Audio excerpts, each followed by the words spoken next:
Trust your first impression. What do you see down there? Feels like a desert or a wasteland. A wasteland. Tell me more. It's dry. It's dry. Dry and arid. And the air is warm.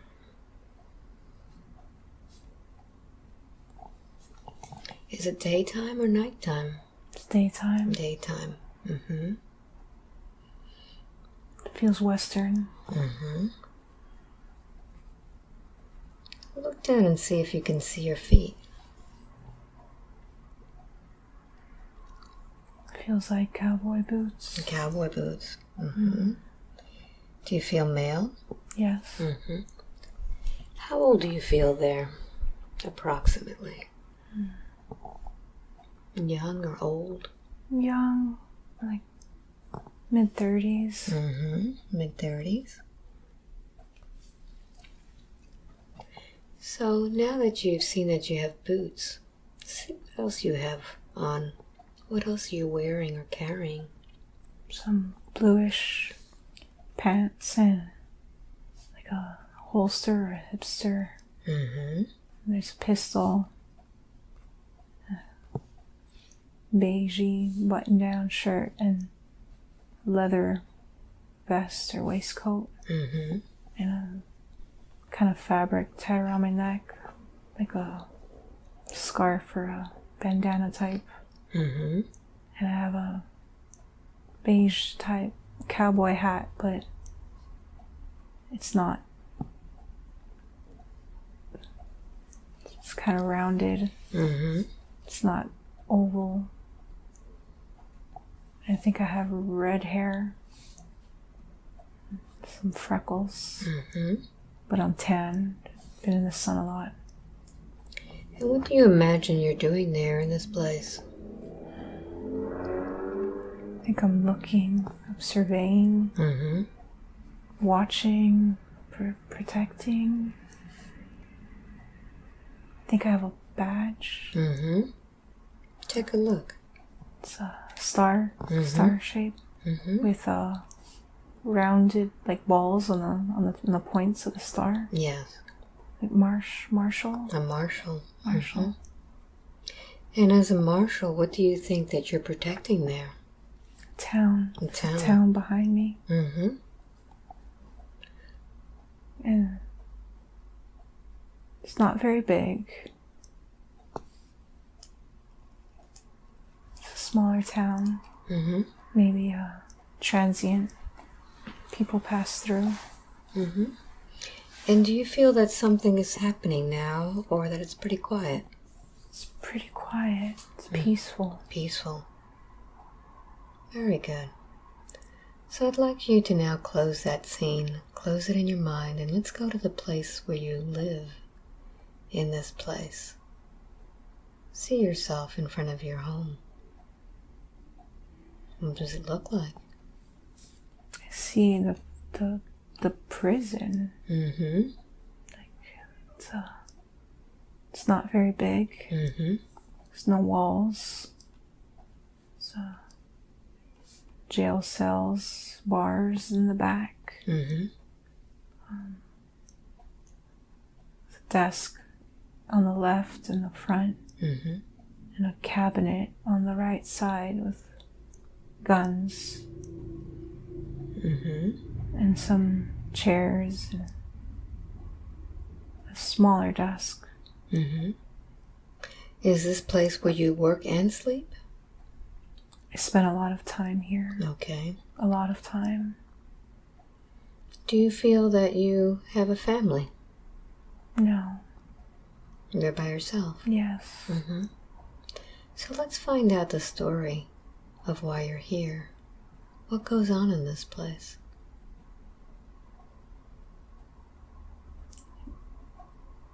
Prisoners pass through. And I make sure that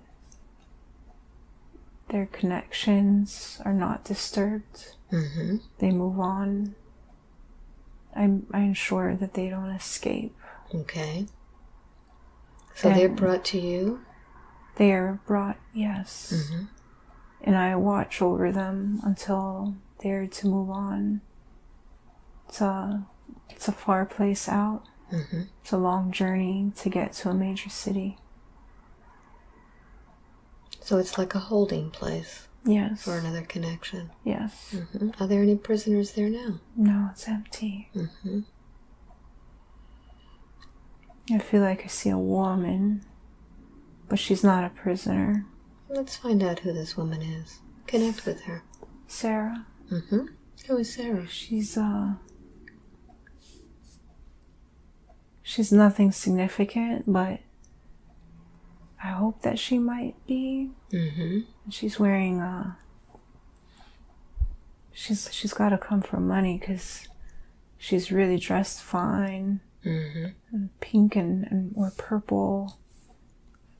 Big beautiful hat. It's pink and purple, but it's tied down over her ears with a ribbon under her chin. Mm-hmm. And her petticoats are pink and purple, and there's beige underneath with floral type prints. Mm-hmm.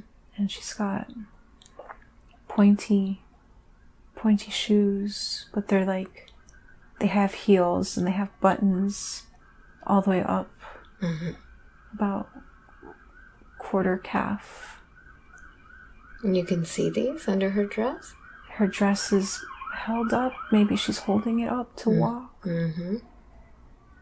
She's got dark hair, and she's pale. The sun doesn't really hit her. She protects herself from the sun. Mm-hmm. Are you inside or outside watching her? I'm inside by the door. Mm-hmm. She's walking. Does she look at you?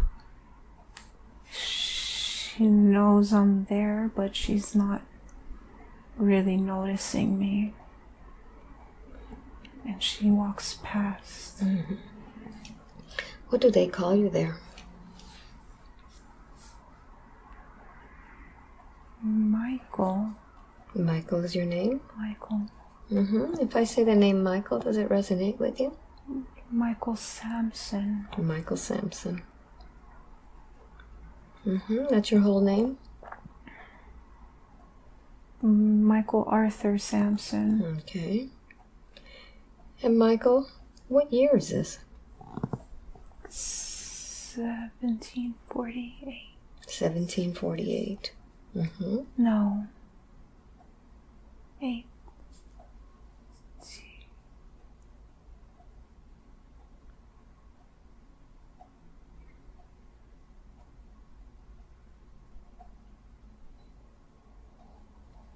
What 1748. 1748. Very good.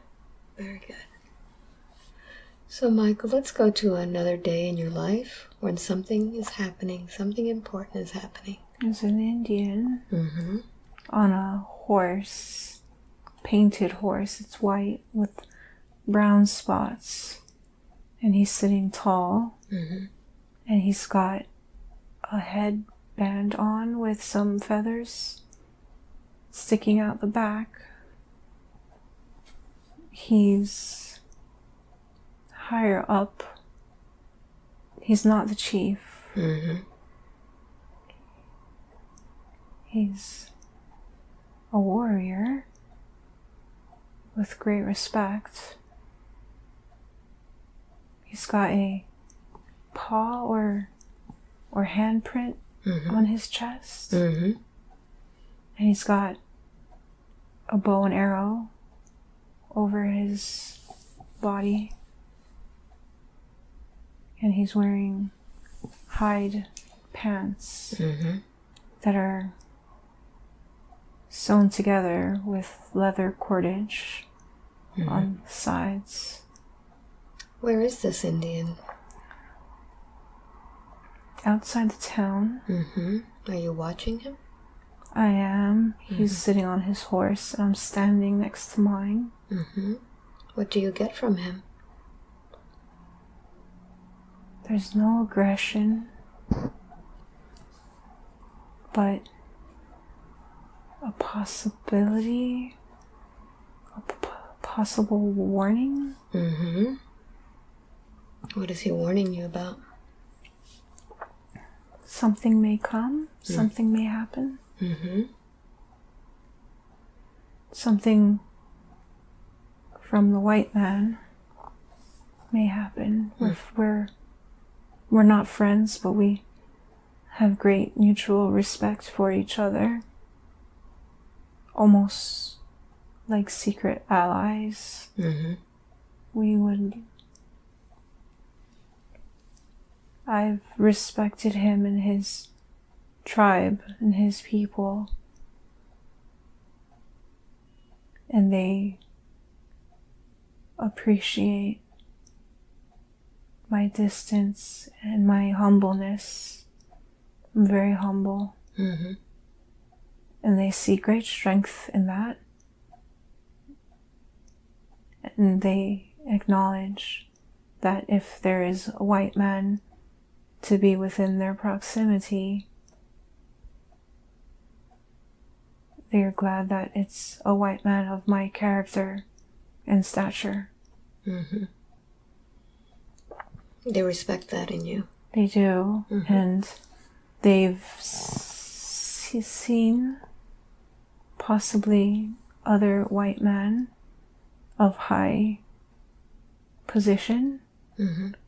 that are not honorable or integral, and they don't want me where I am. They want control. They want to take over. Mm-hmm. Mm-hmm. And he's warning me because they may be coming mm-hmm. close. How does that make you feel as you're seeing this scene? Questions. Mm-hmm.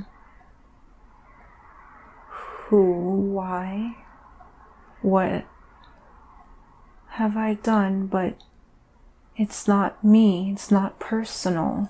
Yes. It's nothing against me personally. All right, Michael. Let's move forward. Move forward in that scene to see what it is that happens. There's a man dressed in black. He's got a black hat on, and it's round on the brim and domed with a black ribbon around it. Mm-hmm. And he's got like a deep blonde hair and a goatee mm-hmm. and sideburns. And he's wearing a black suit. And it's long. The coat is long. Mm-hmm. Almost down to the backs of his knees. Yes. He's finely dressed. White collar, black cravat. Mm-hmm. And the whites of his sleeves are reaching out under his coat. Mm-hmm. His fingernails are clean. Who do you think this man is? He's high up. He's not a judge. Mm-hmm. What's he doing there? He got out of a stagecoach. He's from the city. He mm-hmm. doesn't live out in the west. Mm-hmm. And he's approached me. Let's find out what he says. Connect with him.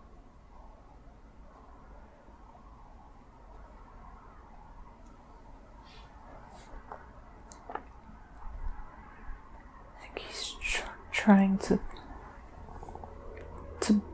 bribe me. Mm-hmm.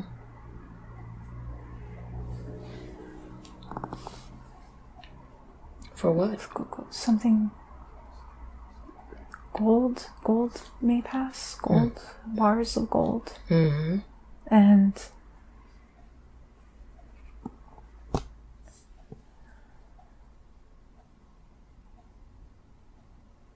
it's supposed to be held up or taken over or hijacked around the town or through the town. Yes.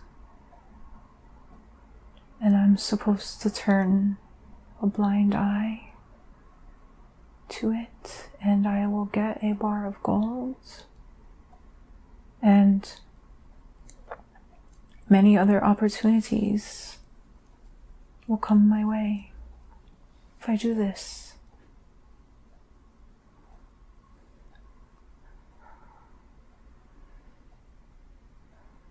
How does that make you feel, Michael?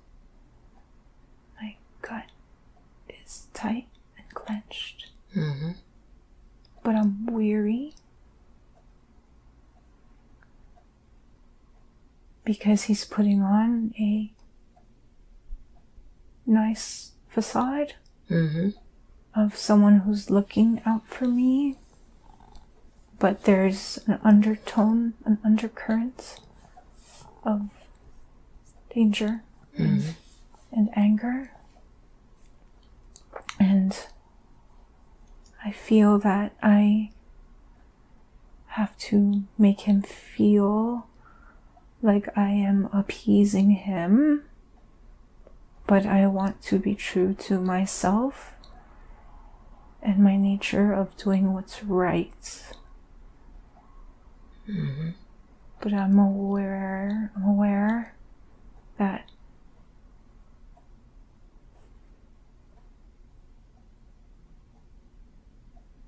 he sees I'm analyzing. He's guessing my thoughts and is reconsidering if I could be a pawn in his game. And I am unsure of what to say. I want to be kept in the loop. I feel that I can pretend to play along and potentially stop or interfere with his plans of injustice. And I agree. I agree to be part of his plan. And he leaves, and more information will be shared to me when the time comes. And I am walking back to the jail, and I am unsure of what I'm going to do. It seems, Michael, you're a bit shaken about all this. I've put myself into a deep hole. I'm new to this job, to protecting. But you know what's right and wrong. I do. But how? Who can I turn to? I feel alone. You are the law there. I am the law, and I have a gun, but I don't like violence. Yes. All lives are beautiful.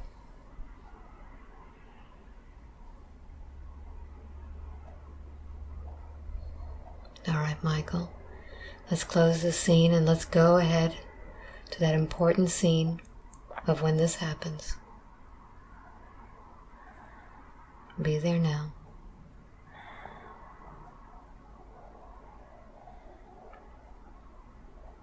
What's going on? There's a coach, and it's just tied up outside. No one is sitting on it. No one is... It's not a passenger coach. It's got a cargo. And it is gold bars. Why is it not being protected? They left because this plan is going down. And I did not receive any instructions. He did not trust me to be part of the plan. Something is not right. The town is very quiet. Where is everybody?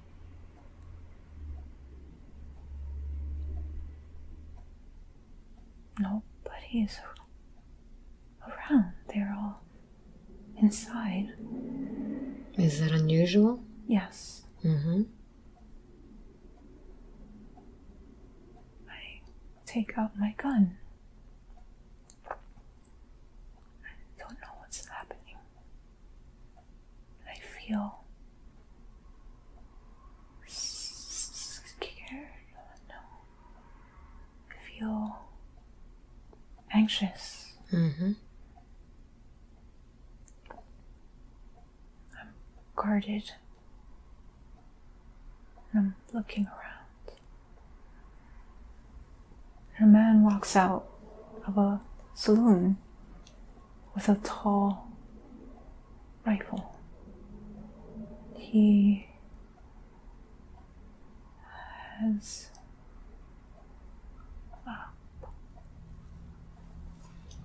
a box on his shoulder, but another man is behind and he's carrying it as well. It's a coffin.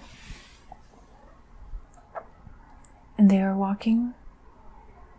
I think they're intending to put the gold in the coffin. And I'm not liking where this is going. Are there only 2 men or more? Only 2 came out from the bar. The one in front has a long mustache. He's wearing a black suit, similar long coat in the back. He's got a leather holster with 2 shiny pistols, silver and black grips. He's got spurs on the back of his boots, and they're black as well.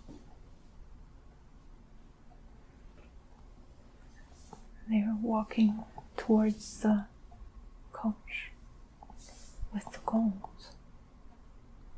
But I don't think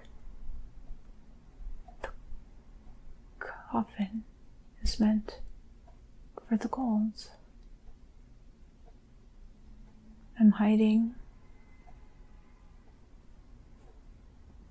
I think the coffin is meant for me.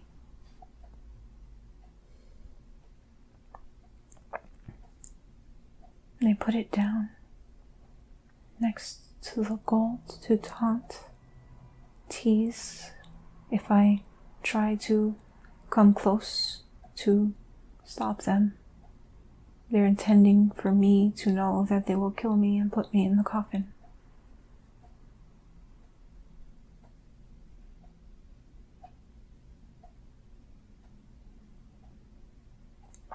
I'm not sure what to do.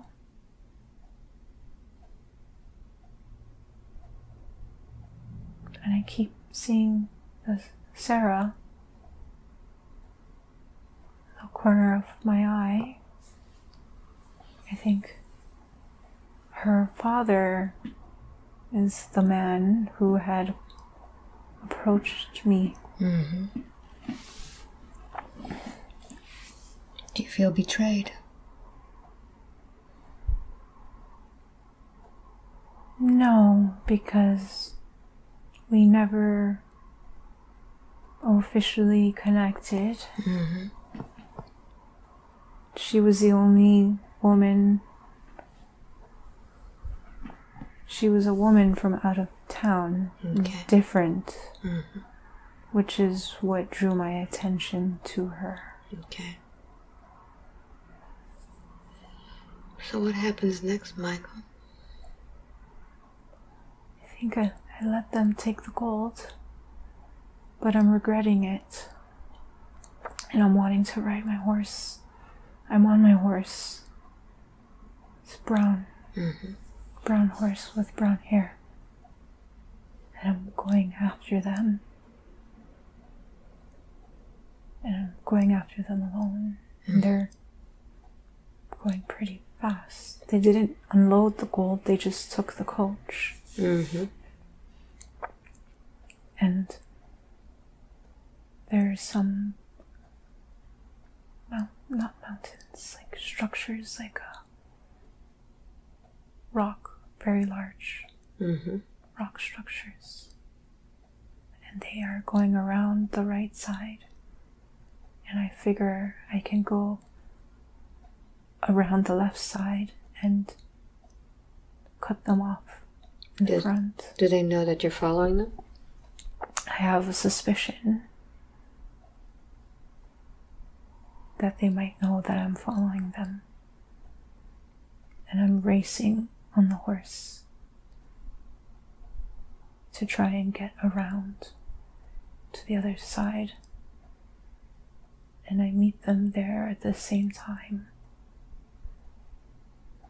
And the horse bucks up. And I hear a gunshot. He didn't fire at me. It's up in the air, like a warning, giving me a chance. And I'm unsure again of what to do. I'm being indecisive. And I'm not following my intuition. And I point my gun at him, and I cock it, and I say to get down now.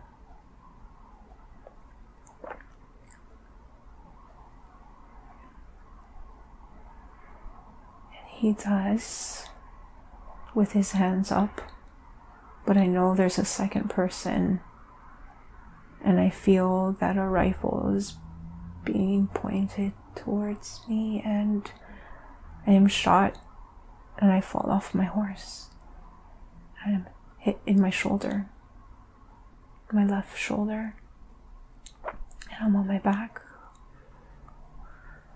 on the ground, and I still have my gun in my hand, trying to point it, and I fire, and it misses, and he comes closer, and he steps on my hand, and the gun releases, and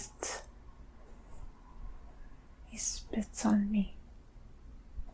She says, "You should have taken your chance, boy, while you had it.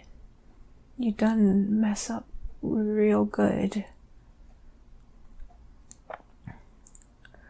And he's grinding his heel into my hand, and I reach over and try and grab his ankle with my left arm, but it hurts. It's too painful. And I just slump back down. I want you to view this as an observer, so you don't feel any discomfort. I don't feel pain. All right. But I know that he felt it. Mm-hmm. And I'm saying, what do you want of me?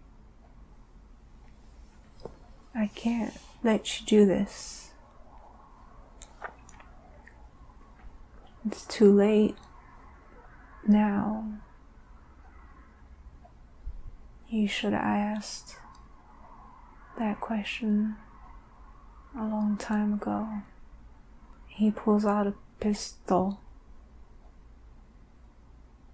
and he points it at my head, and he pulls, or he cocks back the hammer and he pulls the trigger. and it hits me in my forehead. And I just see the sun in the blue sky.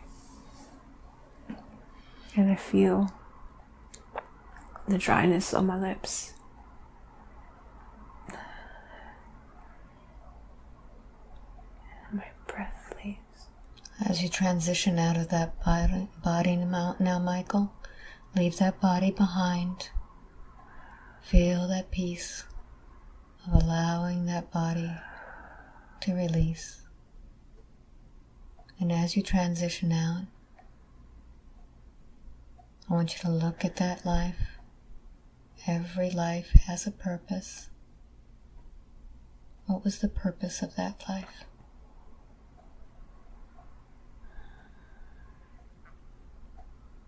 I led with my heart, but I didn't follow my intuition. Mm-hmm. I let my doubts get the better of me. And though the outcome could have still been the same,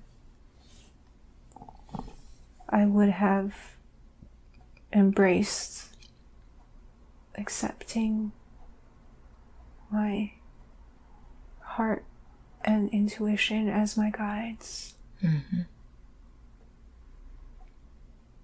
So what lesson did you learn that you want to take to the next life? Stop. Don't question. Lead with that voice that you hear inside. Don't doubt it. Stop questioning it. It is your true guide, your true navigational compass through everything in this life and being. Mm-hmm. So Michael, I want you to leave that body there and drift to the place where you go in between lives, and tell me who you find there. I've been here. Mm-hmm. It's in space. Mm-hmm. In the universe. Describe it for me. It's like a sky bridge. Mm-hmm. And it's like glass, light blue, transparent, but slightly opaque. Mm-hmm. And I'm walking on it. You're not walking. It's like I'm walking, but I don't feel anything solid under my feet. Mm-hmm. I'm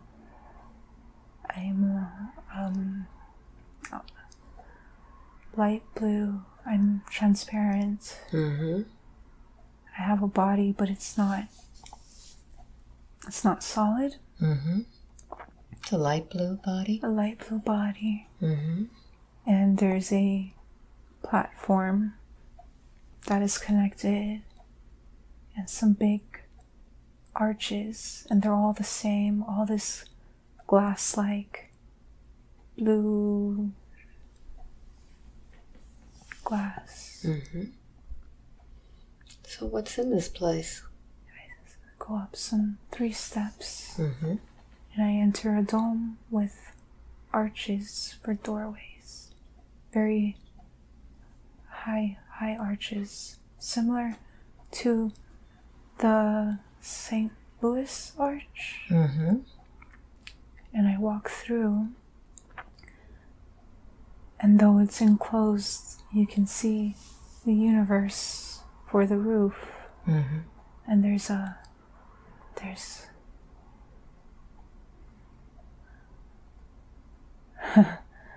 like another being Mm-hmm. sitting at a desk, and he's wearing glasses, but it's like a joke. Mm-hmm. What kind of glasses? like black framed, Mm-hmm. 1950s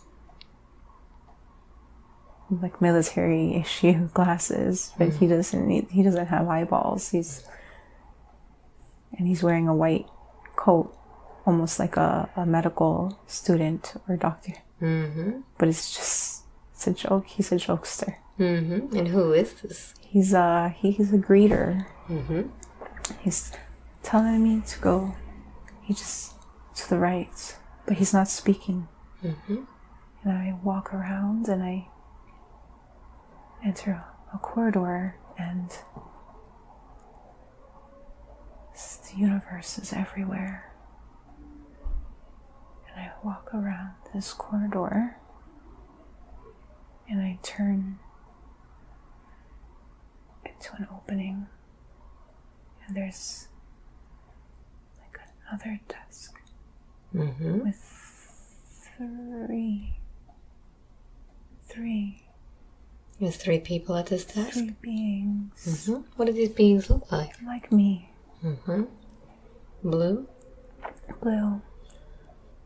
But it's like we have blue energy swirling through us. Vapory energy. Like blue smoke. Moving and dancing underneath our transparent layer of being. And there's no details on the face, but I can tell they're smiling at me. Mm-hmm. Does it have a body? They have bodies. Mm-hmm. Are they human type bodies? Human type, but longer. Mm-hmm. And their heads are a little, like the back of their heads are a little bit longer and higher, but not too much. Mm-hmm. Is there any hair? No hair. No definable features. Okay. Just light. Light. Mm-hmm. So who are these beings at this desk?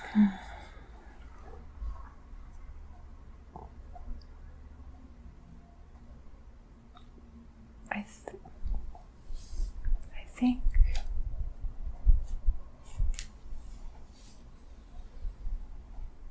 think one of them is a friend that I've met in this. I feel like I've met him. He's a Marshal. You recognize him. And it's funny because I was a Marshal in that lifetime. And we're like inwardly laughing with each other. And the 2 next to him, one on each side,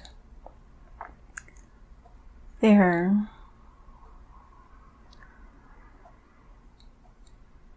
think they're to debrief me. They're a team.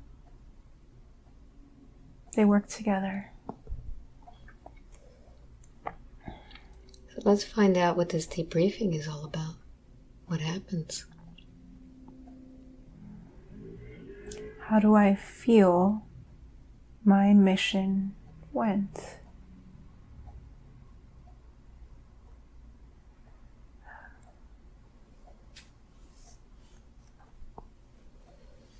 I feel that I learned what I was supposed to learn.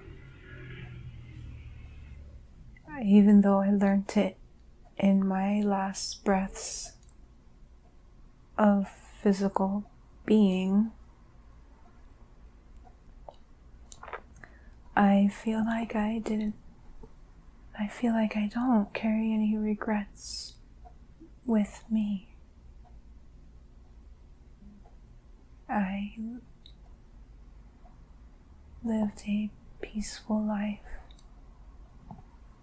though I lived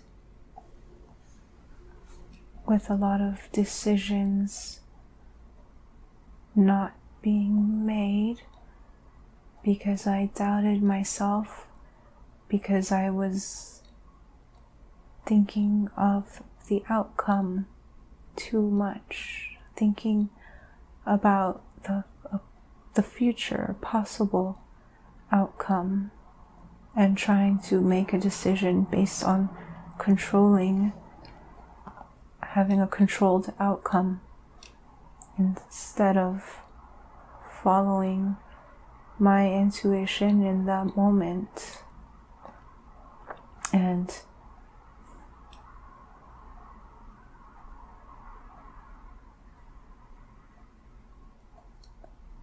I am okay. I did not carry any anger. I was a very peaceful being. And even though I did not always follow my intuition right off the bat, I felt very connected and true to my authentic self. And they are very proud of me for the way that I went through that lifetime. And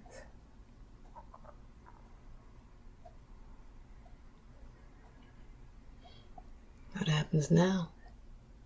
They're asking if I'm ready for another mission. And I say that I am, but if I could have some space to consider this next mission very carefully, because all my missions recently have been very peaceful, and there is a big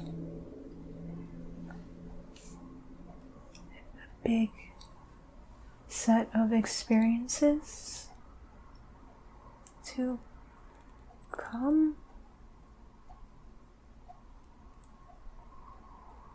and before any contracts are signed. Did you sign a contract for that life? I signed a contract with the woman. Mm-hmm. What was that all about?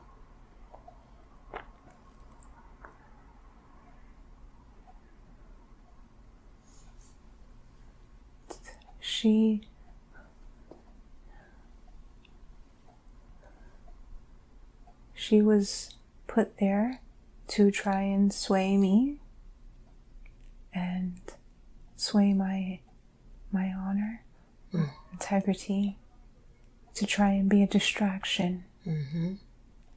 And I had to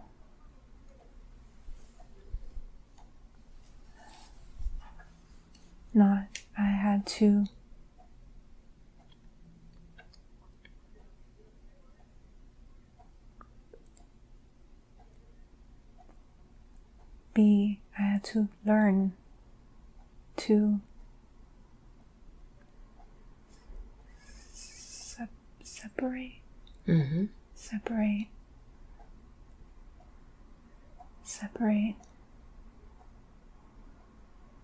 my true feelings from outside emotions. Mm-hmm. And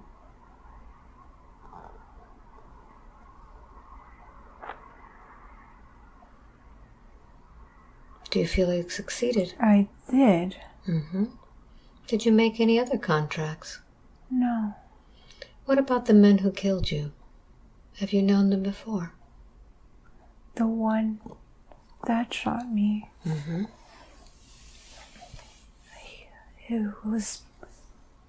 He had to shoot me. balancing the karma. Okay. So you balance some energy there. Yes. Mm-hmm.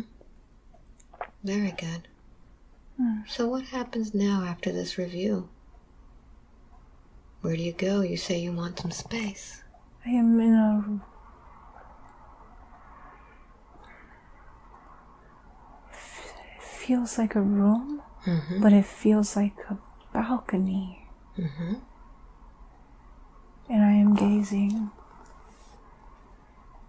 over the stars. Mm-hmm. And I see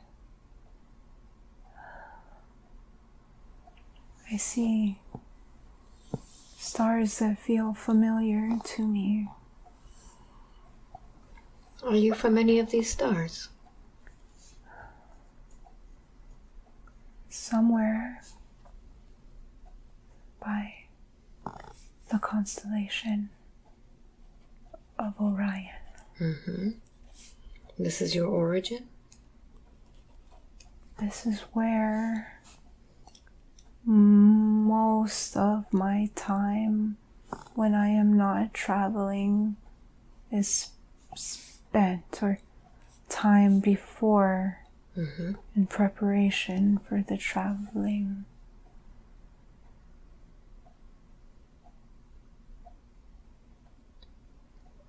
Why do you have a mission to Earth? I volunteered. You volunteered. I volunteered because Earth needs help. Mm-hmm. When did this happen? When was the call sent out for Earth? You seem to have been there before. Yes, I've had many lifetimes on Earth. Mm-hmm.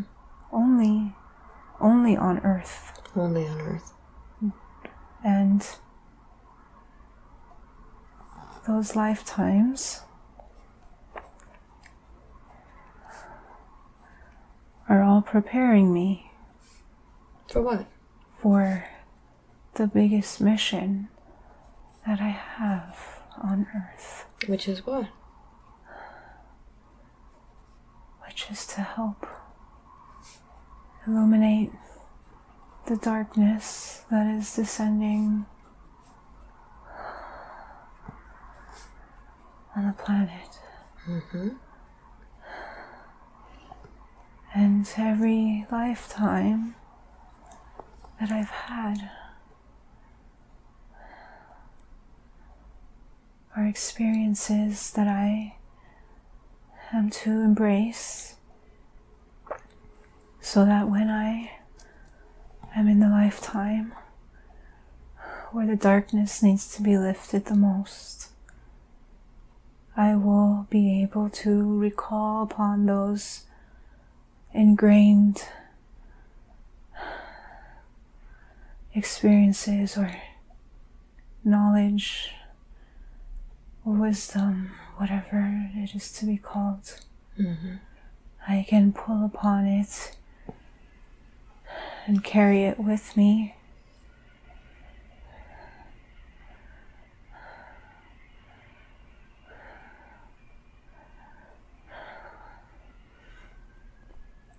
Because it will be not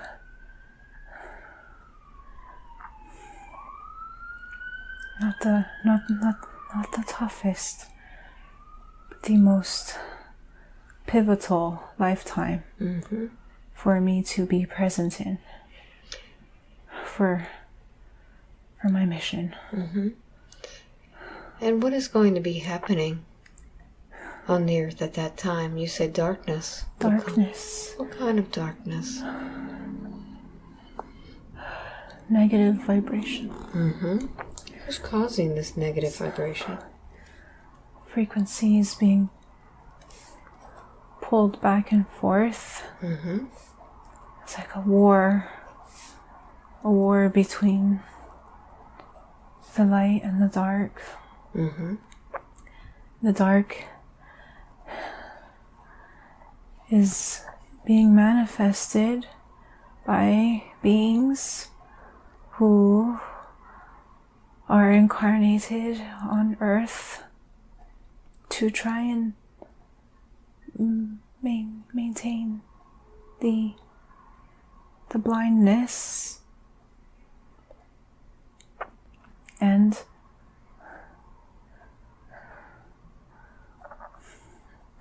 beings are coming to Earth to try and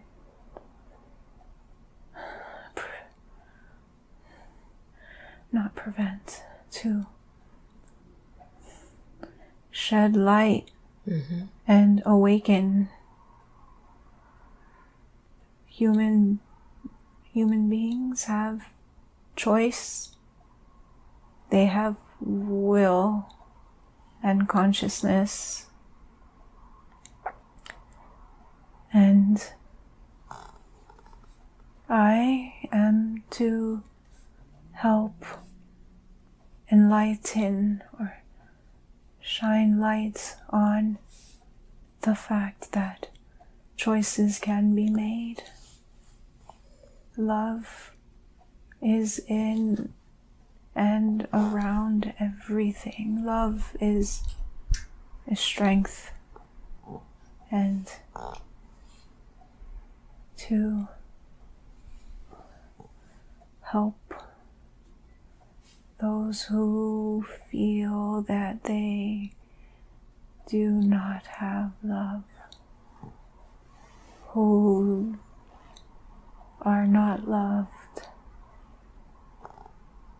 help them see that love is infinite and it exists in everything and everyone, and that is the divine frequency, and with love everything can be transmuted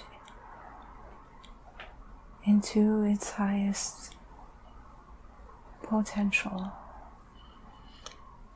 That's very wise. Why is it that the humans don't know this? Because there is influence, and it is felt that sometimes it is easier to not make a choice of your own, to be a part of a flock and be led and to be a follower, than to find your strength and take your power and make your choices from within. And when some of the flock stray too far from the pack, the fear of being alone and separate, different from others, catches up to them, and they are enticed to be back, thinking that they will be accepted only if they conform, when in fact all they have to do is make the choice to accept themselves, and they will be free, and they will be light. When will you make this choice of who you will become in the next life? I have already made this choice. And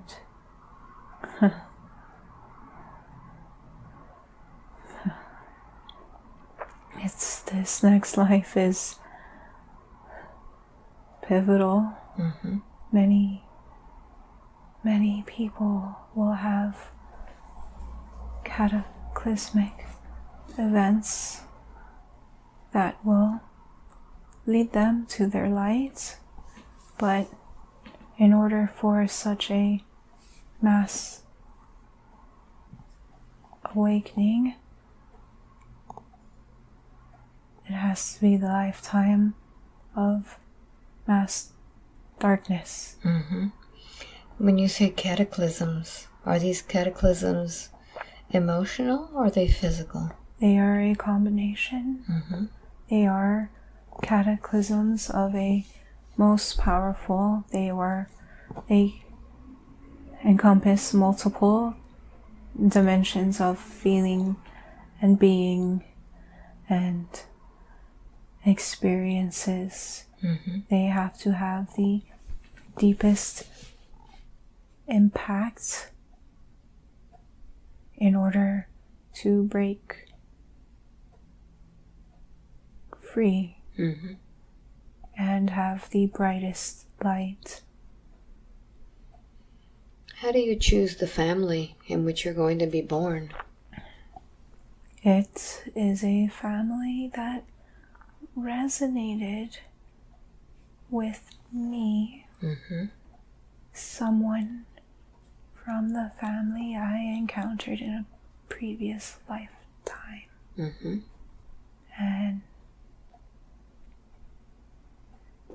And they did not learn their lesson, and it is carried. They are carrying forward with them a lesson to be learned. Mm-hmm. And because it is in a lifetime of such darkness, the magnitude of that lesson feels much larger and will have an impact on many, where I will have an impact on many in return. Mm-hmm. So you've come into this lifetime with contracts already with others in your family.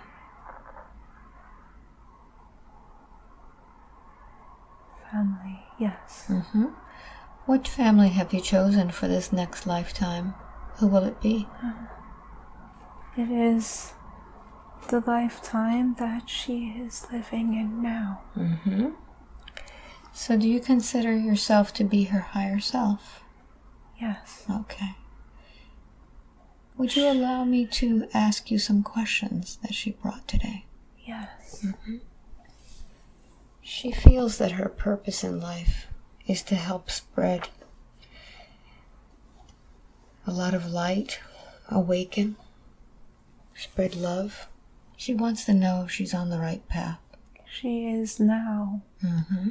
The path, she has always been leading it, but the path that she thought was the wrong path was actually the right path, and she needed to experience those moments and live through those experiences in order for her to be able to fully embrace the journey that still lays in front of her. Mm-hmm. What should she be doing towards this purpose, this mission? She is to continue to heal Mm-hmm. the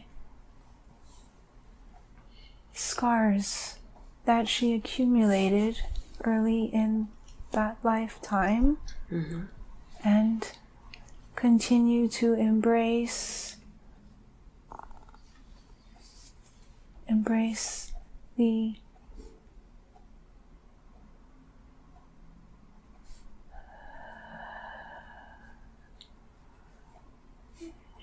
the guidance that she is receiving. Mm-hmm. Yet she doubts. What would you like to tell her about that doubting? It's gotten you in trouble before. Yes, it has. And you are aware of this. But you are doing a very good job shedding light on the fact that you still carry doubts with you. And by bringing your doubts into your awareness, you will start and have been dissolving the doubts. Her doubts are lesser than they were, and she is learning to accept the guidance that she carries within. Wonderful. What are the superpowers that she has in this lifetime? She is empathic, as they call it, and she has abilities to travel and connect with people, but she has much, much more healing to do before she can fully be able to embrace and experience these powers. Well, she was questioning what different modalities she needs to be learning. She feels like she's going into all different directions. Should she do massage? Should she be shaman, energy work, coaching, hypnosis?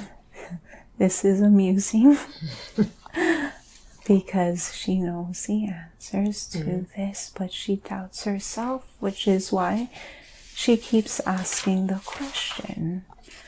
Every modality that intrigues her and calls to her, she will excel at. The modality she is to focus on is the modality that aligns with her in the present moment she is in. She knows this, but the doubt and small level of fear, she still fears about financial security because she has a son. Yes. But her son, he chose this life to come to her to help to reassure her that all will be okay because he is there to help support and guide her, and that the financial abundance that she worries about need not be a concern when it comes to his safety or security. He's told her that he was her guardian angel. He is her guardian angel, and he chose this lifetime to be born to her because this is a pivotal lifetime and her mission must be carried out, and he chose to be born to her to support her on this mission and to reassure her when times may come that look dark or glum, that all will be okay as long as she focuses on the current moment, the present moment, and she need know that she not be overly concerned over his safety. Okay, good. Getting back to these modalities, she came to this session today out of curiosity whether she should do QHHT hypnosis. Yes, she will, and the QHHT will be the first and primary modality that she will truly practice in and make her own. The other modalities will be vitally as important in her mission to helping with healing of others and with herself, as every time she works with others, she accesses new and divine units of wisdom within herself that she is not fully aware of in the present moment. Well, she told me that she wants to travel to different countries. She's drawn to help people from all over the world. How can she reach these people? she will be mobile. She has a feeling of being nomadic in her, and she needs to embrace. She worries that because she has a son, she will not be able to move around, and those worries stem from judgment and feedback from other beings. She needs to accept fully that when she no longer judges herself, there will be no judgment to be received in return from others. You manifest your judgment. When you start judging, you open the door to receiving judgment. She needs to eliminate this self-judgment that she carries for herself, and she needs to embrace the pull and the call that she feels for the countries and the places that she is pulled to. She will be making meaningful contacts that will help her on this mission, and her son will be joining her in due course. He also chose this lifetime for another purpose. Who else is guiding her? You say that her son is her guardian angel, but who are her other guides? She has Michael and Raphael and Gabriel. So no doubt that's why they brought her here. She has met Michael in another lifetime. And she has interacted with him in her sacred space. So they guide her.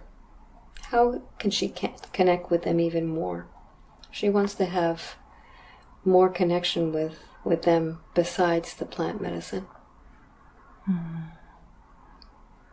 She needs to clear her mind. She manifests a lot of these thoughts that enter them. She needs to stop looking forward so much and listen, because we are always communicating with her, and she doubts the communications. She second guesses them. She does not always accept them, feeling that they are of her own manifestation, because she's constantly manifesting other thoughts. She needs to learn how to meditate, and the Vipassana that she had signed up for will be the doorway to help her be able to segregate all the thoughts that she's manifesting versus the guidance that's being provided. Okay. We had talked about her meditation. She's signed up for a retreat in New Zealand, a class there. And she's concerned that she needs to practice to meditate in order to get there.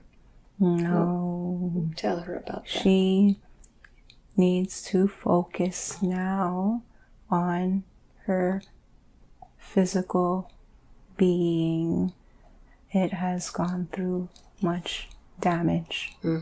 And the reason why she is feeling, as you say, blockages or resistance in this physical lifetime is because she has much healing to do still and much learning to do with respect to self-love and acceptance. When she goes to the Vipassana, she will be ready at that time, as long as she continues to follow her intuition and guidance. Mm-hmm. How can she follow her intuition and guidance about her body? She seems to be putting on a lot of weight. She puts on the weight because she was unhappy. Mm. And when she found her pockets and moments of happiness, Mm-hmm. when she released all the thoughts of future and thoughts of past and found true happiness, she released protection. Ah. And when she did not embrace her happiness and love from within, the protection started to return. Mm-hmm. Is that what happens with a lot of people who gain weight? Yes. It's a padding that they put around? It's a padding and a source of external validation in the means of the way that the weight is gained for some people.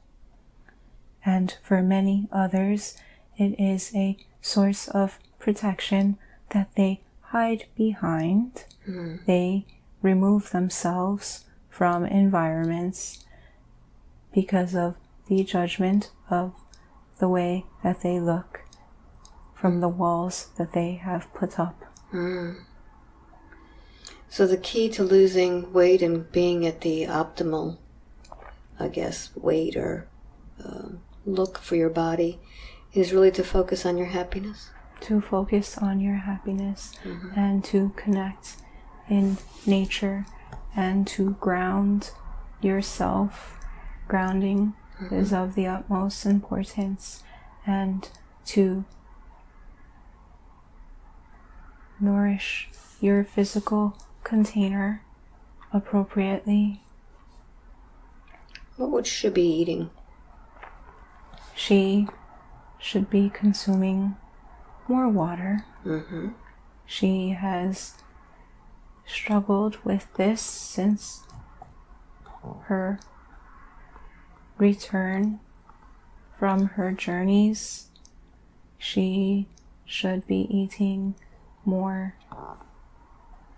fresh vegetables, plant life. And for now, she can be eating from the sea. And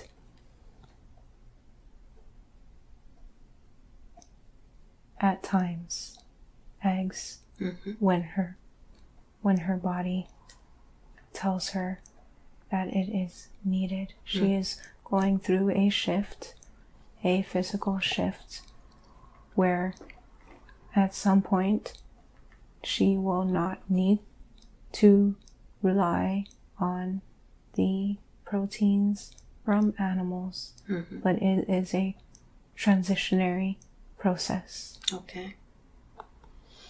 Very good. And you talked about grounding. Can you tell me how you can ground yourself? There are many ways of grounding. Many work better for others. We are all unique beings with respect to deeper grounding. It is vital for her to connect in nature more and to start utilizing the practice of white light. She has to start creating a daily routine of encompassing and washing herself in a white light and connecting that white light to Mother Gaia and planting and digging those roots within Mother Gaia for the information that she is downloaded with needs to be filtered through her, passed through her, and forwarded down to Gaia. She is holding this information inside, and because of that, she is not able to fully comprehend or integrate the information that is being provided. Well, you just surprised me, because we do an exercise, I do an exercise with all of my clients that seems to say exactly what you just said, that I ground them to Gaia. Is this something that she should be remembering? Yes. So we connect them with Source, and so that she can get the download, the white light, and then connect her with Gaia. Yes, she has asked previously, and she has demanded and been quite vocal about being ready. She was not fully ready, but we gave her a small taste of what it was like to receive downloads. And now she is aware that she is receiving downloads, but not able to fully comprehend or understand the true essence behind this.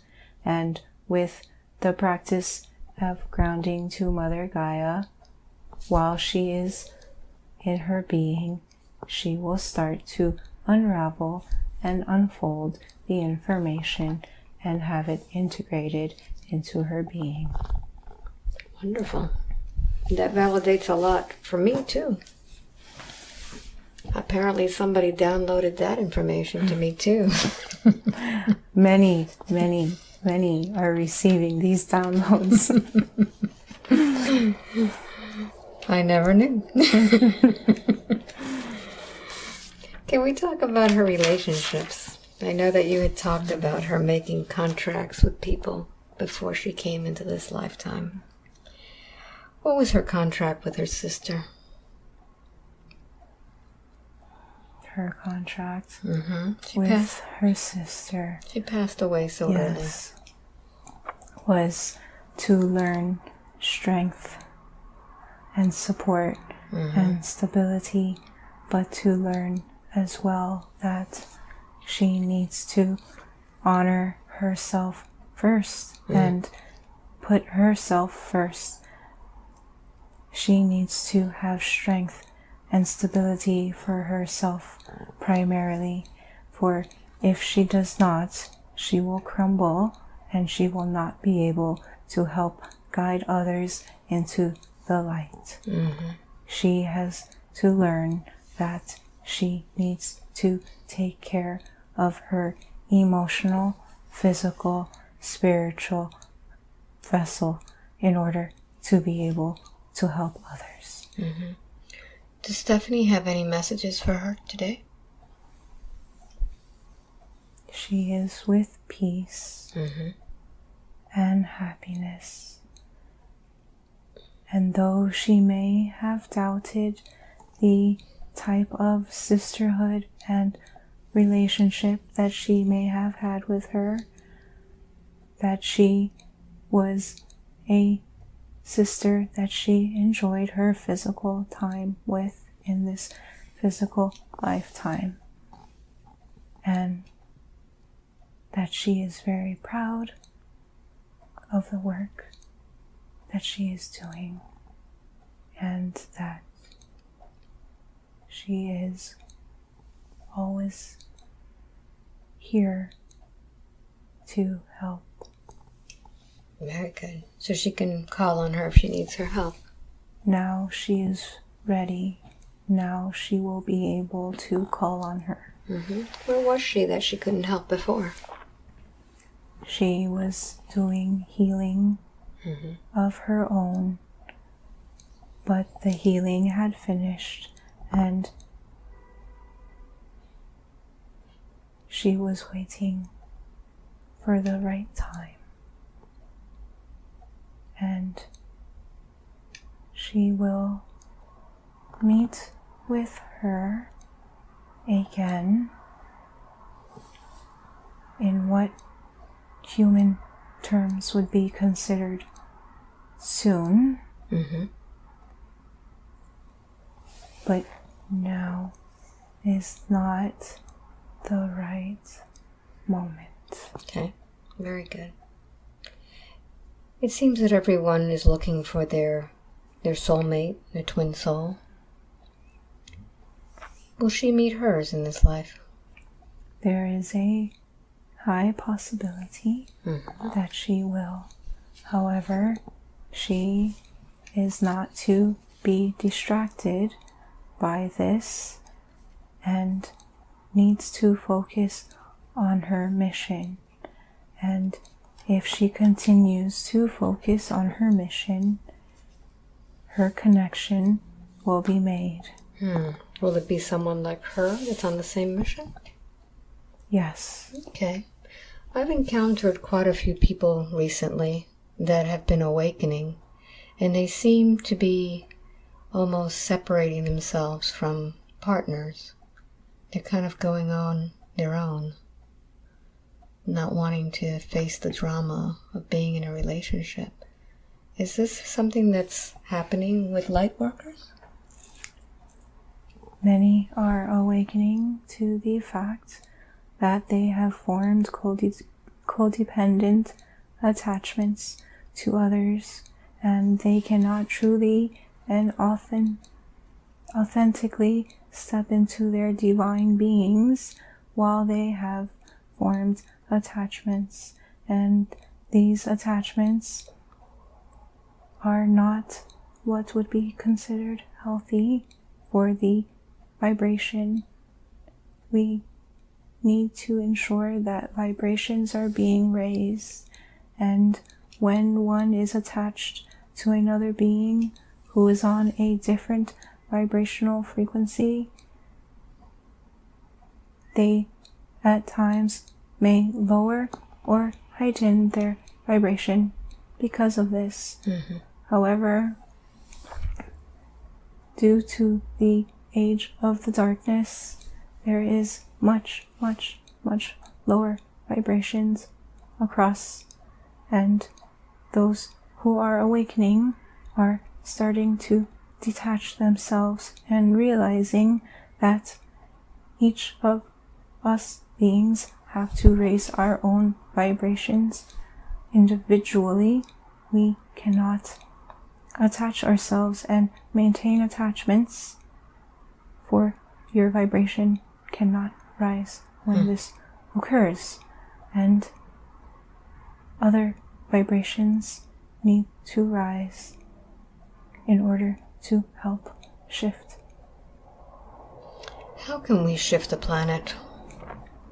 We must each embrace our divine authenticity. We need to focus on following our path.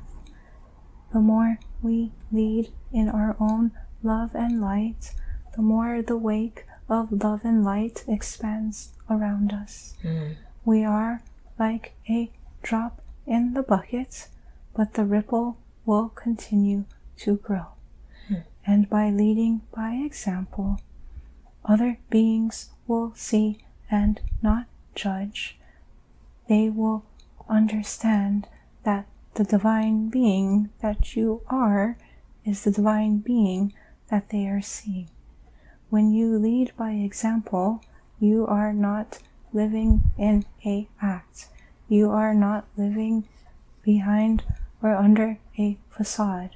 When you are living in this human lifetime genuinely, others will see that and aspire to be genuine as well.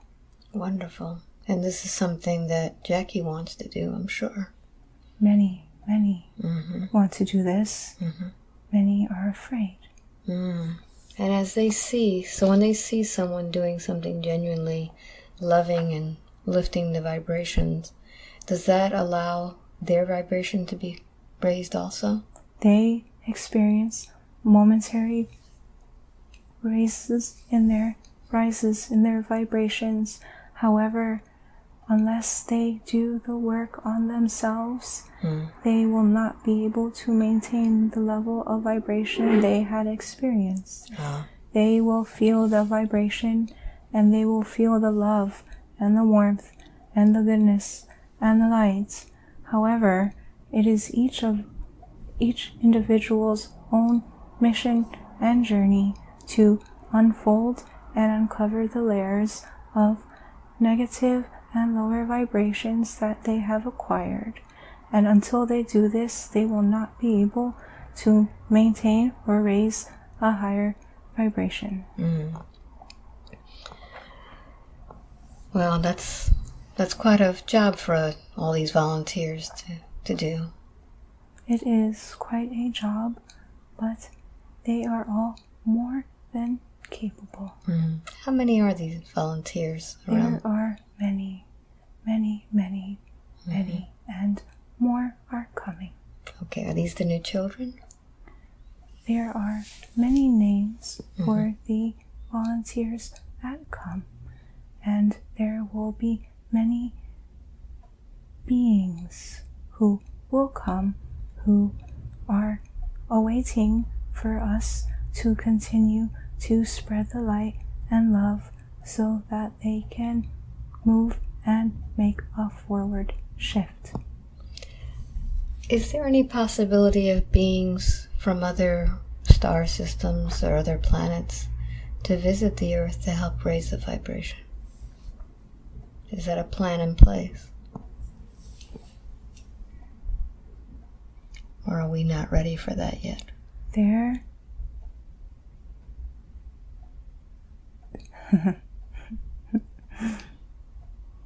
are many possibilities that may arise. But who are we to question the future and what may or may not come? So we're creating this from moment to moment. Yes. So there's no plan B. There's C, D, E, and F, and G. There's many different plans. There are many, many plans. We just have to wait until we get to the moment, right, I guess? Some or many may not be ready to be aware, for they will focus their attentions in other directions when they should be focusing their intentions here and now. Dolores Cannon had talked about the new Earth, about people shifting to another dimension. Do you know anything about this? There will be a shift. And it will be in a time where the frequency has risen to a certain point. The frequency on Earth and the frequency of human beings is already rising, and the shift will occur, and it will not be in too long of a wait. However, humans are always looking to put a timestamp on these events and moments and experiences. The time will come when the time is right. A lot of people seem to be desperate to go on to this new Earth. That feeling of desperation and focusing on this desperation will only hold things back more. So what would you suggest to people who are saying, we want this to happen now, we're tired of this Earth the way it is? You are here on this Earth for a divine mission, for a divine purpose. Stop looking towards the finish line.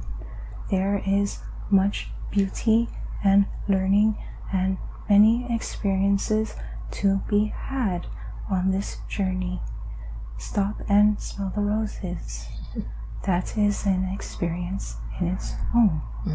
If you do not have the experiences you are intended to have, you will not be able to prepare for the next journey. Very good. So those that are planning on checking out on their own? No, that will only delay your purpose further. Okay. You are feeling many negatively associated emotions and feelings, but they are experiences and feelings to be had. Do not try to push away these feelings or emotions. They are to be felt. Negative and positive are only labels.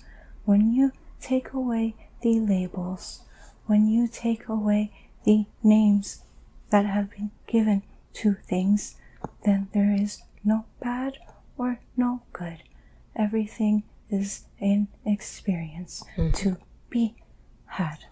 The labels that have been applied to things in society have only held mankind back further.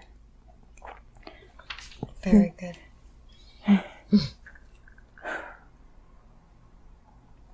Now, talking about these experiences, she's questioning her experiences from her youth. She doesn't seem to remember much of her childhood. Why is that? She wants to know if she had any bad experiences. She has had many experiences in her childhood, many more experiences than what many people would consider normal in a human lifetime. She cannot remember many of these experiences because her energy needs to be focused elsewhere.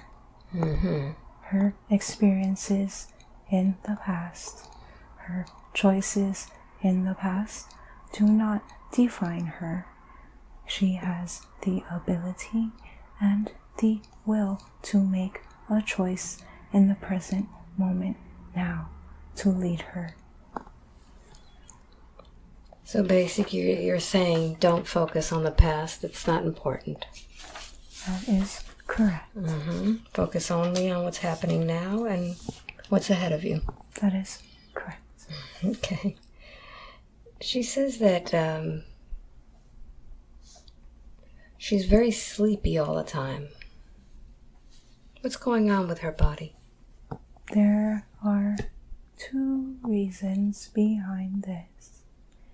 One reason is she is receiving a lot of information and she is slowly incurring adjustments.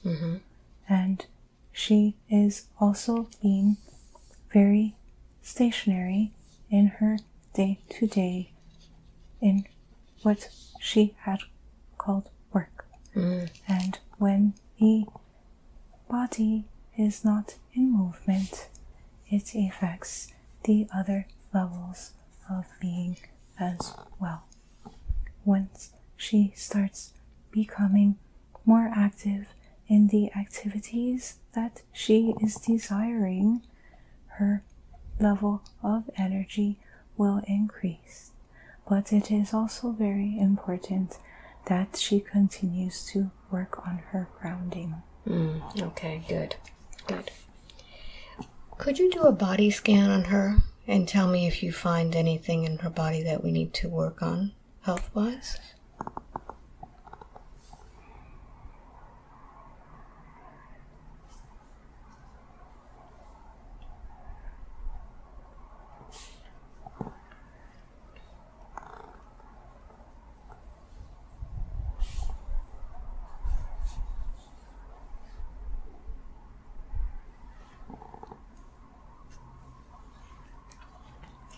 She has pains in her right elbow, but that is not of a concern as that was triggered by her consistency of being right-handed and using the computer. And it will start to dissipate with the movement that she will be making and with the shifts that she's intending to make in her food diet. Okay. Would you put some energy into that elbow to facilitate that healing? Yes. Thank you. And what else did you find? She has a irritation in what is called the sciatic, and that is resulting from poor movement in a position from a yoga lesson that she had. And this can be alleviated by incurring a physiotherapy and by ensuring that when practicing yoga or other forms of movement, the body is correctly aligned. Would a chiropractor help with that? Adjusting her? It is more myofascial, and a chiropractor may help, but the better form of healing would be through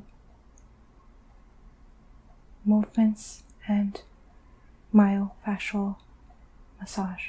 Okay, good. Did you see anything else in her body? She has an inflammation behind her right eye. What's causing that? This is caused because her body is shifting and she no longer needs to consume the larger amounts of sugars or carbohydrates that she has been consuming. And once her food diet shifts and the level of carbohydrates are reduced, the inflammation will dissipate. Very good. She had told me she had fibroids. Can you check and see how that's going along?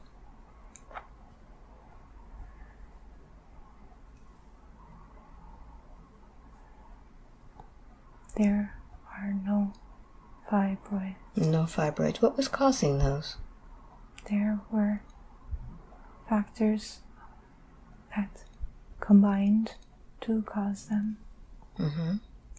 The primary factor was that she was blocked in her sacral. And there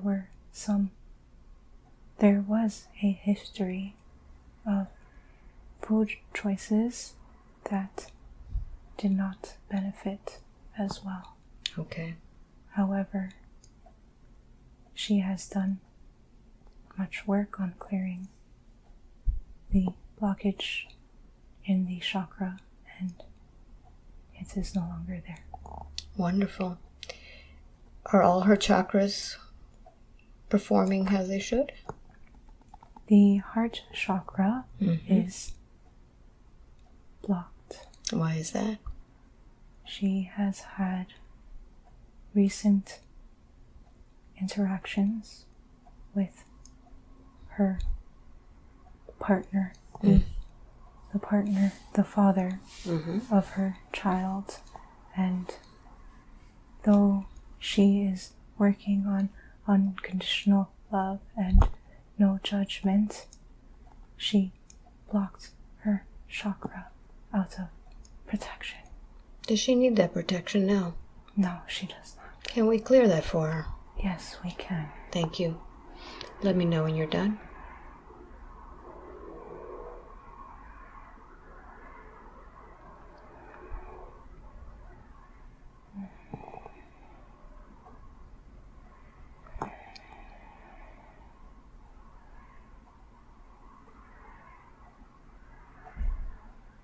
Complete. Thank you. What about her other chakras? Are they okay? They are all aligned. What about her aura? How do you see that? Any leaks? There are a couple of minor leaks in her aura. Mm-hmm. She should be performing cleanses of her aura. How do you cleanse your aura? She needs to visualize the cleansing of her aura and accessing of the light through her 8th chakra to assist with this. Mm-hmm. Where is the 8th chakra located? It is located above her head. Mm-hmm. She knows where this chakra is, and she has had success with working with this chakra before. So bring in the white light through there? Yes. Okay, very good. Can you see anything else in her body that's influencing her that needs to be taken care of today?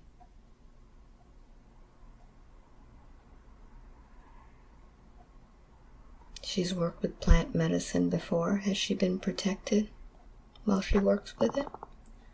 She has been protected with her plant medicines because she has been very careful to set her intentions specifically with the medicine.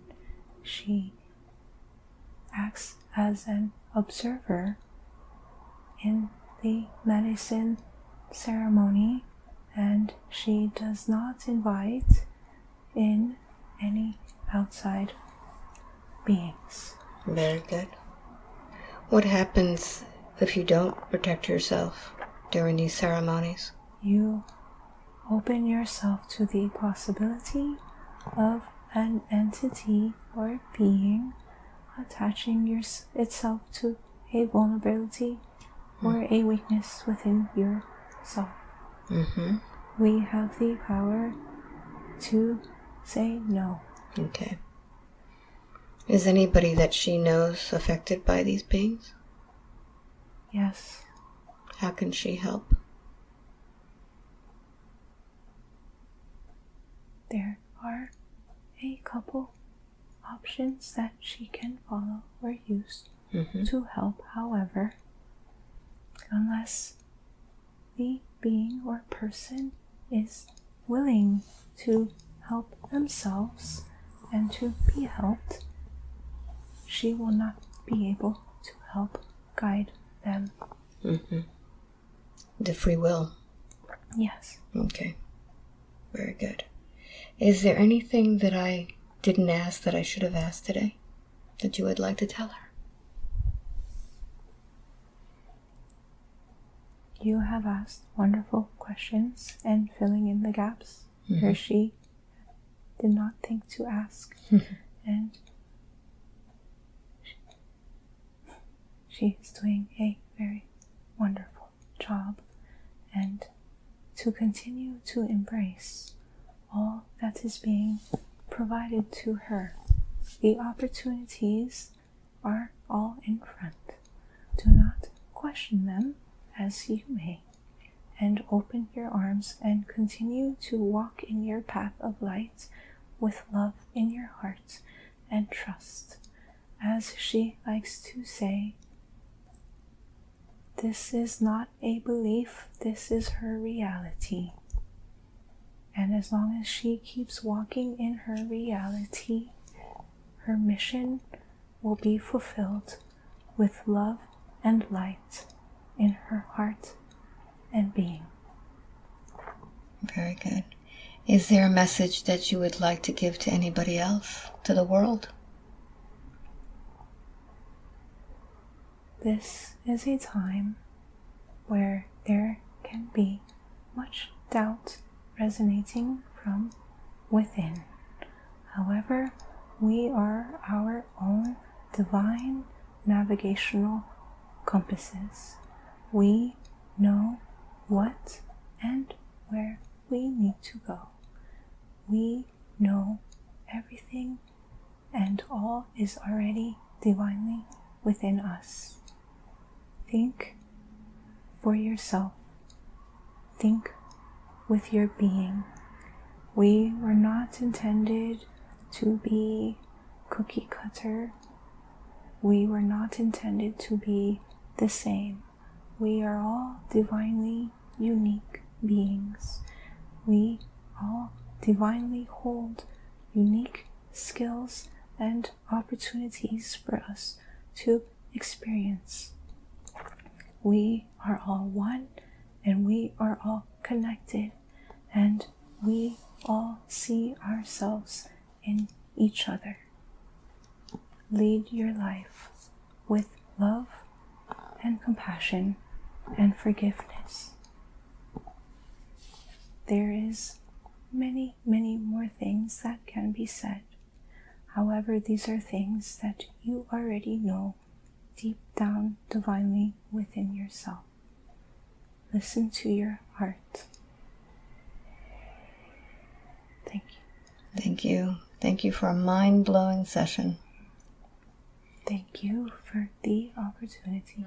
9:10, wide awake, feeling wonderful all over. Wow.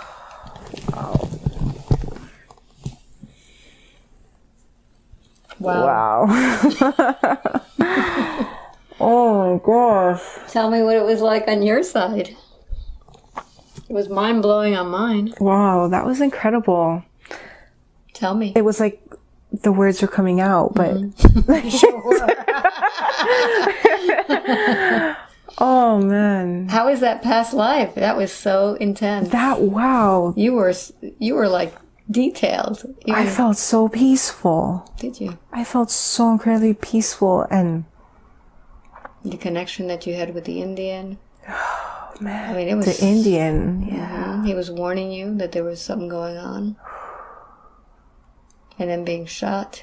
It was interesting because I was there, right? Mm-hmm. I was there. I was seeing, I guess you would call it the perpetrator, and but there was no fear coursing through me. Just doubt. There was doubt. Wow, I actually resonated with that really deeply. That like I've been there, I've done that. Yeah, I know what that feels like. Yeah. But even until the last breath, it was, did I do something wrong? Did I make the right choice?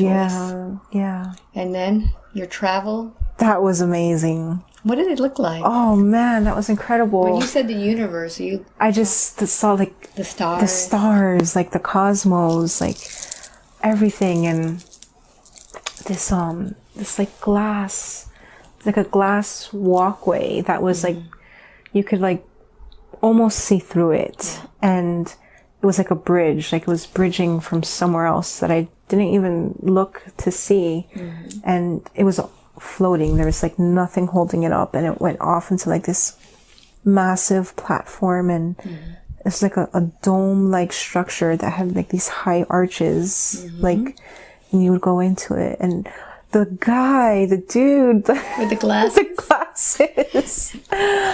Oh man, that was amazing. Oh, what an experience. That was incredible. And your higher self was just...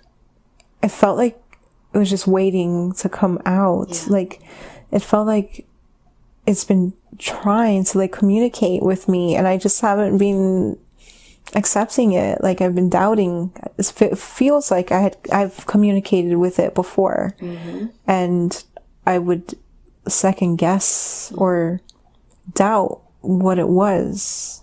Well, I eased in very slowly to see if we were actually talking about this life that this being was describing. Oh. Do you feel he was male or female? What did you feel? The being? Yeah, your higher self. It kind of had a bit of a masculine undertone to it. But it felt like there was no gender. No gender. Yeah, no gender. I mean, there were there were some kind of undertones, but I don't think it was enough to define, or it wasn't. Right. But it had a lot of information for you and a lot of guidance. Oh my God. I mean, we went through all your questions, but even then... I can't remember, like, a lot. I can't remember that part. No. Like, I remember... Do you think you stopped remembering after we started asking? I remember... Okay, it's going to start fading away. Yeah, there were questions about the mission, the next mission that was coming up. And then you kind of... And then it just kind of tapered from there. Because, I mean, your higher self was really deep into you, so it was coming out. I felt like my body was shaking. It was, like, sometimes. It did tremble a few times. And I felt like a lot of vibration. And like big pulses, like into the selenite. Yeah. That's selenite's good stuff. Yeah. It's really changed all of my sessions. Wow. I can't believe how much people connect now. Wow. Yeah. It's incredible. Amazing. So we talked a lot about everything in general. Is this something that you want to share? Yeah. Yeah, absolutely. This is, to me, was mind-blowing. Yeah, wow. Mind-blowing. That was... Whew. There was something... Wait, what is it? Something... Something that... message to the world and everything. There was something that... Oh, come on. Come to me. Something that I say a lot. Oh! So, it's funny because... as I would talk to people back home, like I would meet up with people, I was gone for a long time, and a lot of people had been seeing like the tone of my posts and things had been changing, and they're like, I want to meet up with you. I want to chat with you. And, a lot of people that I would speak with, they would just open up and start sharing. I ended up just creating a space for them. And then when I felt compelled to share, I would share as well. And I would be aware that a lot of what I'm sharing with how I'm feeling and how I'm walking through life is very different than what they're accustomed to. So in the beginning, I would say, it's my belief. But then I realized, I was like, wait, no, it's not a belief, right? This is my reality. What blew me away, me personally, is that I do a meditation at the beginning of this, before we even start the induction. And this meditation came to me one day. I just created it, It's like, this is the meditation where we start with the capsule and, the light. Okay, yeah. And it evolved because it first started out as one thing and then evolved into something else. And then your higher self described almost to a T what I do. And to me it was like, that's where it came from. They've been downloading this meditation to me because it feels to me like this is how I need to start these sessions. Yeah. And no one else seems to, I don't know what other people do, but this is what I do. And it feels like it's the right thing. Oh, wow. Connect. Yes. And that's what your higher self said. I don't know if you remember this part at all. But it's like, wow. It almost validated what I'm doing. That's amazing. So I always get something out of these things. I'm going to listen to this like a million times. You need to. Because it's really, it's just so like, it's like a, kind of like a dream. Like it's all just kind of. Yeah. How did you feel, like if you were to describe what hypnosis feels like? What does it feel like to you? How does it feel like being inside this trance? Because you went really deep. I felt like I was almost like in a deep meditative state. And so I could remember when I was going through the past life where I was Michael, a Westerner, like in the Western world, and I would feel like certain things, like when the doubt came, and it was almost like that emotion, like I was actually physically there, like, but I was still aware that I was here. And because of that, I guess there wasn't a panic. right? Because even though, like what you said, like being in a movie, you get so captivated by it, but at the same time, you know that you're somewhere that's safe. Right. And so your monkey mind stopped chattering? It tried to come up, and I did that thing. I'm like, no, go back later. there were maybe in the beginning only. Yeah. What happened? What was she saying to you? She was saying, oh, this isn't real. And I'm like, no, just go back to where you are. Go back. We'll deal with you later. And then there was another time where was it? By the stagecoach. Where the stagecoach was there, but no one was in the town. And it's like, when it come up, and it started to come up and crawl up, and it was saying something like, are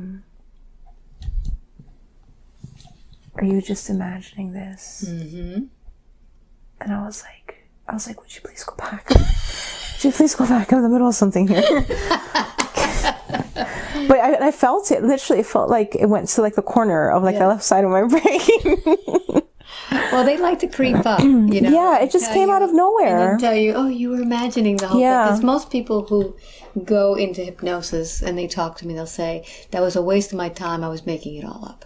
It felt pretty real, but I knew that I was here and I wasn't there. And I would have to look for something. But it was interesting how, like, so in the beginning, I remember the beginning, I was looking out, like, over, like, New Mexico or somewhere, and I had to, like, consciously, like, move. I don't think I was moving my physical head, but I had to, like, almost consciously, like, move and look around. But then there were parts where things were just happening, and, like, when the coach was there and I just kind of like backed away, next thing I know, the scene had changed and they were already going off, and I was like on this horse, like going after them. And there was no forcing it, there was no looking for it, it just kind of like played out. Like, it just happened. So it was amazing. That was awesome. It was. That was awesome. You were so detailed. I mean, you were even detailed to the buttons on her shoes. I just remembered the buttons when you were getting ready to say that. Oh, we're still connected. Yeah. We haven't cut the umbilical cord yet from our hearts. They were cool buttons. They were they weren't like buttons with 4 holes in them. They looked like mushroom caps almost, like this, and they were sewn on by the end, and it's like little like loops were like hooked over them. Yeah, because they used little hooks to do the buttons. To button. Now, when I asked you about the date, you got a little mixed up there. Yeah, was like 1748 or 1748 was the first thing that come up, but then you questioned it. I questioned it, and then I kind of felt like saying 18, but then it went right back, and it's like 1748. It's interesting. I don't even know what happened in 1748. I don't know. So how long do you think you were in this little journey? Oh, I don't know, like 45 minutes? No. An hour? More? Hour 15? No. We're on 2 hours, right? No. Oh my gosh. Yeah. Pretty wild, huh? Wow. So let's disconnect you and... That's all I can say. Oh, what a session. Amazing. Mind-blowing. Wow. I never would have expected this. I didn't expect it either. What did you expect? I kept telling myself no expectations, but I had a lot of doubts. Yeah. Doubts. That seems to be the theme tonight. Yeah. And the funny thing is that you slipped into this session. I did. Like, I just happened to be in Miami, and so tell our viewers where you're from and where you're going. I am from the Cayman Islands, and, well, I'm from the Cayman Islands, but it is, as of Saturday, 7:30 a.m., no longer home. I have decided to disconnect from the matrix, as you call it, and actually start following my intuition and my heart. And I am pursuing the path of love and light and healing, and pursuing energy work and QHHT and many other beautiful modalities that are aligning with me. So where are you going to next? Next, I'm going to North Carolina to visit my son and spend time with him, and then I am off, if it continues on the line path, to Australia, New Zealand, and Bali. So. And then who knows? And who knows? And the funny thing is that I had no sessions available, and you called me and you said, like, look, I'm traveling through my way. You come up, you keep crossing my path. Yeah. And you were like, can you be here on this date at this time? And I just happened to be like, yes!